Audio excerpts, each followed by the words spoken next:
श्री ज्ञानदेव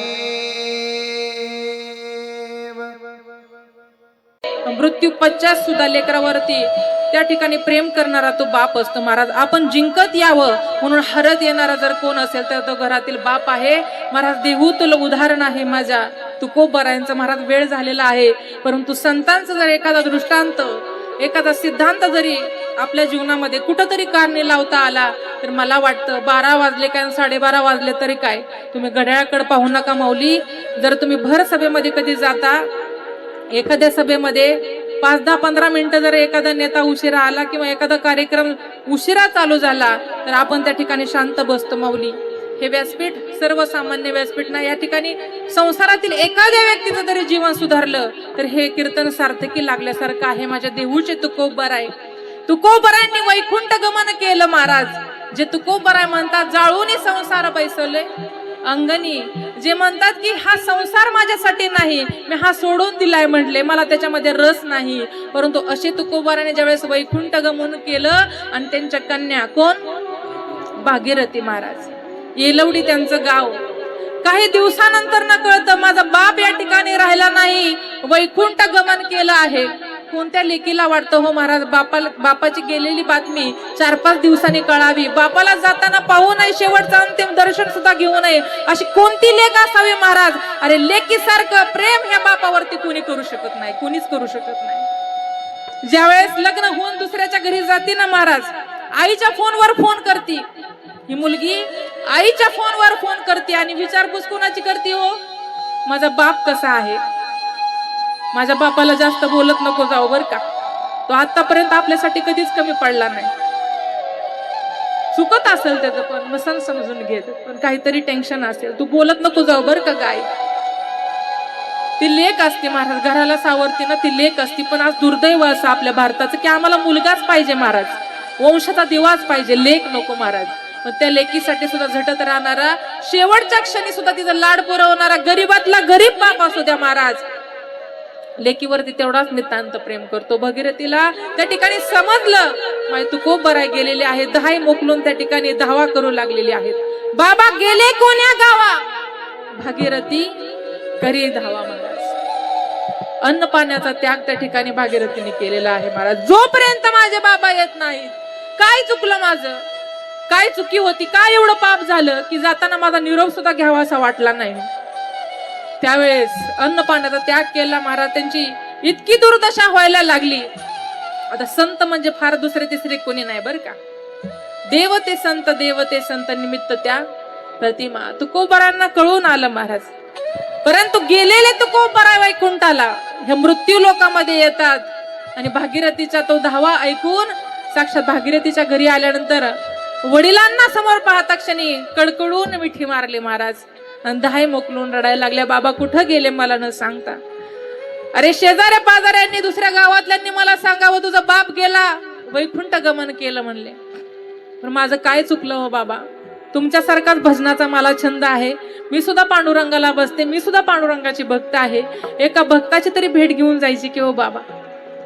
आलायत ना गरीब आहे मी, घरामध्ये काही नाही पण कमीत कमी शेवई आणि दूध तरी खाऊन जा महाराज.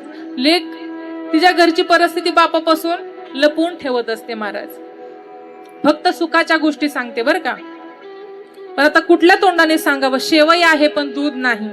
पण बाप तो बापच असतो ना महाराज. न सांगता कळून आलं महाराज. त्या ठिकाणी एलेश्वराचं मंदिर भगवान शंकराचं मंदिर होतं. म्हणले काहीतरी भांड आहे का म्हणले. भांड दे म्हणले. भांड घेऊन गेले. भगवान शिवांचं दर्शन घेतलं महाराज आणि पुढं नंदी होता महाराज. नंदीच्या डोक्यावरून हात फिरवला माझ्या तुकोबराने सांगितलं बाबा रे घरची परिस्थिती माझ्या लेकीचं तुला तर माहितीच आहे. तिची इच्छा आहे 2 घास खाऊन जावं, थोडं दूध मिळेल का. कोणाला म्हणतात दगडाच्या नंदीला दगडाच्या. अरे एका लेकीसाठी महाराज तुकोबराने दगडाच्या नंदीचं दूध काढलं महाराज. एलेश्वराची पूजी येले दूध नंदीचे काढिले. आज आपल्याला त्या ठिकाणी जिवंत गायचं दूध काढता येत नाही. ही शोकांतिका आहे. कारण भूतदयांवरती ह्या गायीवर प्रेमच राहिलं नाही ना महाराज. संत ते संतच आहे. संताचा स्पर्श होता क्षणी काय होतं ते सांगता येत नाही. दूध घेतलं आणि घासभर त्या ठिकाणी गेल्यानंतर न भागीरथीच्या हातून शेवयाने भात खाल्ला. मला मृत्यू पश्चात सुद्धा लेकरावर प्रेम करणारा हा बाप असतो. म्हणून संतांचं उदाहरण सांगितलं. ह्या देखील परिवारातील दादांना जाऊन आज 1 वर्ष झालं माऊली. बापाचं छत्र या ठिकाणी नाहीस झालेलं आहे. महाराज जिवंत आहे तोपर्यंत एकमेकांवरती प्रेम करा, एकमेकांमध्ये संवाद राहू द्या. महाराज गेल्यानंतर लाडूबुंदीच्या पंक्ती बसवण्यात काहीच अर्थ नाही, काहीच अर्थ नाही.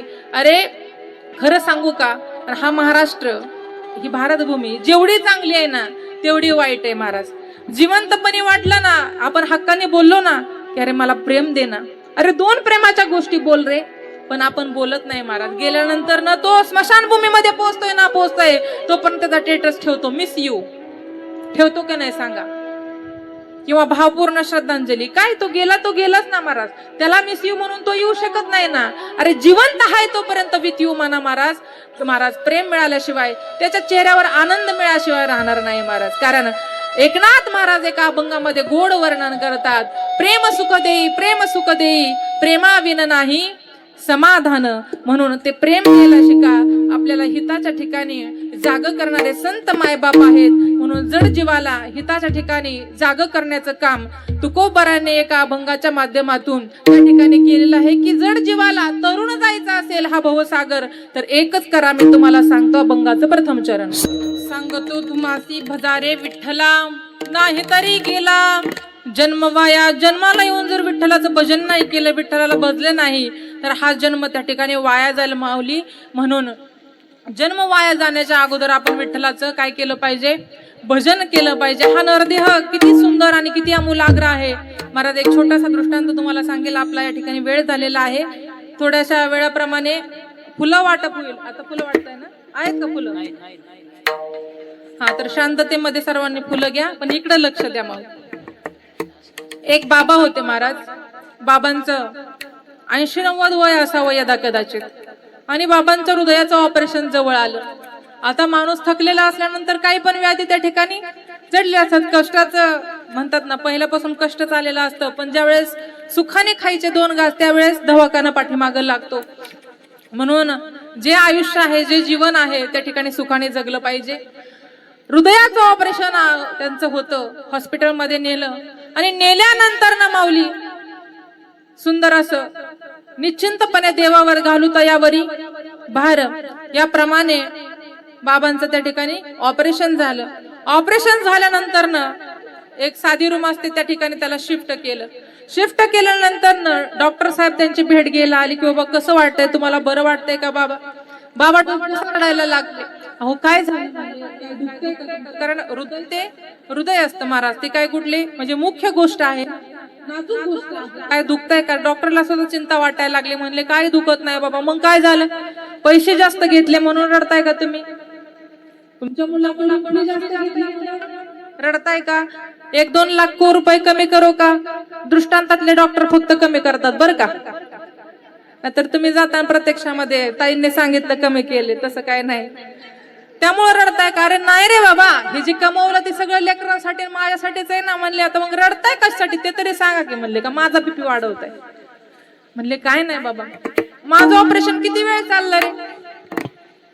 डॉक्टर साहेब म्हणले चाललं असं 2-2.5 तास झालं असतील. म्हणले 2-2.5 तास तू माझं हृदय सांभाळलं तर त्याचं बिल तू माझं 8-10 लाख रुपये केलं. परंतु मी विचार करतोय मगापासून, लहानाचं मोठे होईपर्यंत आज 80-90 वर्षाचं वय आहे माझं, परंतु ह्या जगाच्या बापाने फक्त हृदयच नाही अख्ख्या ह्या म्हाताऱ्याला सांभाळलं. ह्याचे उपकार मी कसे फेडू? आलं का लक्षामध्ये? ह्या भगवान परमात्म्याने आपल्याला लहानाचं मोठे होईपर्यंत आपलं काही वय असेल आता चालू आपल्याला सांभाळलंच आहे की नाही, तर त्याचं आपण किती देणं लागतं माऊली? किती देणं लागतं? अरे साधा आजारी पडलं तरी 500-600 रुपये नाही 1000 रुपये जातात महाराज.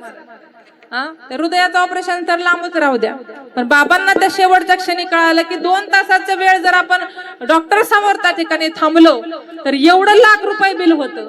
आज ह्या मालकाने विटेवरच्या आपल्याला सांभाळलं तर ह्याचं बिल किती झालं असतं. म्हणून ह्याचं एक बिल देण्याचं एकमेव ठिकाण म्हणजे त्या ठिकाणी नाम सप्ताह. कधी सप्ताह असेल, एखाद्या ठिकाणी ज्ञानदानाची सेवा द्या, तुम्ही अन्नदानाची सेवा द्या. आणि जर तुम्ही नाही तिथं दान केलं, ओय मंडळी इकडे लक्ष द्या, फुलं वाटणारच आहेत, फुलं तुम्हाला जागेवर येणार आहे, तिकडे लक्ष द्या. त्या ठिकाणी तुम्ही तिथं नाही दान दिलं तर कोर्ट कचेरी आणि दवाखाना तुम्हाला चुकणार नाही. म्हणून 1 रुपया का होईना दान संतांच्या चरणावरती समर्पित करा. तुम्हाला 1 रुपया काय सोपं वाटतो काय? 1 रुपया म्हणजे 1000 पटीने त्या ठिकाणी दानाचं महत्व आहे. आलं का लक्षामध्ये? म्हणून दान धर्म करायला शिका महाराज. म्हणून देह कुठेतरी देवासाठी देशासाठी आपण कारणी लावूया. आणि खऱ्या अर्थाने ही जी संसार रूपी भवसागर आहे, महाराज म्हणतात तो पुन्हा पुन्हा जन्माला येणं, पुन्हा पुन्हा मरण पावणं. किती वेळा जन्मायावे नित्य भावे भजित, नित्य भावे भजित, नित्य भावे भजित. किती वेळा जन्मायावे नित्य भावे भजित, नित्य भावे भजित, नित्य भावे भजित. किती वेळा जन्मायावे नित्य भावे भजित, म्हणून या जीवनाला शरण गेला विठोसी. किती वेळा जन्म यावे नित्य भावे भजित, हे म्हणून या जीवनाला शरण गेला विठोसी, विठोसी, विठोसी. किती वेळा जन्म यावे नित्य भावे भजित. आपले त्या ठिकाणी वडील गेले, आजोबा गेले, पंजोबा गेले, म्हणजे हे पुन्हा पुन्हा चालतच राहणार आहे, पुन्हा पुन्हा जन्म हा होतच राहणार आहे. हे कालचक्र आहे महाराज, ते बदलू शकत नाही. जीर्ण वस्त्र सांडी जे मग नूतन वेडी जे, जसं आपण म्हणतो ना, झोपण्याचा ड्रेस, झोपण्याचा पोशाख हा वेगळा असतो हा, आणि स्वयंपाक करायचा वेशभूषा जी वेगळीच असते. शेतामध्ये आपण कामाला जातो महाराज, त्या ठिकाणी कामाला जात असतानाचा जो अंगावरचा ड्रेस असतो तो वेगळाच असतो. गावात जायचं म्हटलं नंतर ना तो ड्रेस वेगळाच असतो. जसं आपण कपडे बदलून बदलून एकमेकांना आपण समाजामध्ये भेटतो, तसा हा आत्मा वेगवेगळे शरीर टाकून देतो आणि दुसरं शरीर त्या ठिकाणी परिधान करतो. पण आत्मा हा कसा आहे? अमर आहे. नाही ना.